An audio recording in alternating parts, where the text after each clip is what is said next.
বিচ্ছেদের ঘোষণা দিয়ে প্র্যাঙ্ক করেছেন তারকা দম্পতি। বছর দেড়েক আগের কথা।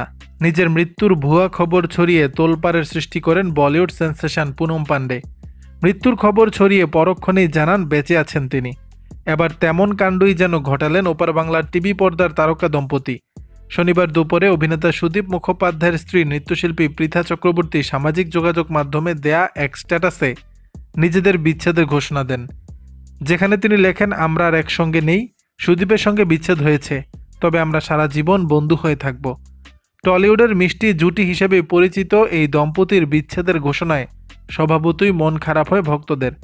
বিচ্ছেদের কারণ খুঁজতে যোগাযোগ করা হয় সুদীপের সঙ্গেও, যিনি এমন খবর শুনে জানান এসবের কিছুই জানেন না, বর্তমানে শুটিংয়ে ব্যস্ত রয়েছেন। কয়েক ঘন্টা পরেই ফেসবুকে এক লাইভে হাজির হন সুদীপ, যেখানে তিনি জানান, চারিদিকে ডিভোর্সের খবর দেখে স্ত্রীর নাকি মনে হয়েছে তাদের বিচ্ছেদের খবর রটলে কি প্রতিক্রিয়া হতে পারে। তিনি বললেন, নাটকের মহড়ায় আছি, কাল সারাদিন শুটিংয়ে ছিলাম। এমতাবস্থায় আমার স্ত্রী পৃথা একটি প্র্যাঙ্ক ভিডিও পোস্ট করে, যেখানে সে আমাদের ডিভোর্সের কথা জানায়।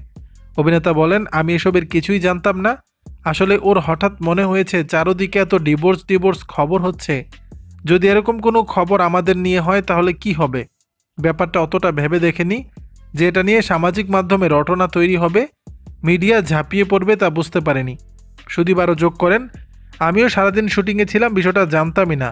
হঠাৎ করে দেখলাম আমার কাছে অনেক ফোন আসছে। একটাই কথা বলার, জাস্ট এমনি পোস্ট করেছিল সে, ইটস আ প্র্যাঙ্ক। আমরা একসঙ্গে আছি, আর সিম্পল প্র্যাঙ্ক গন রং। দর্শক, বিষয়টি নিয়ে আপনাদের মতামত জানাবেন নিচের কমেন্ট বক্সে।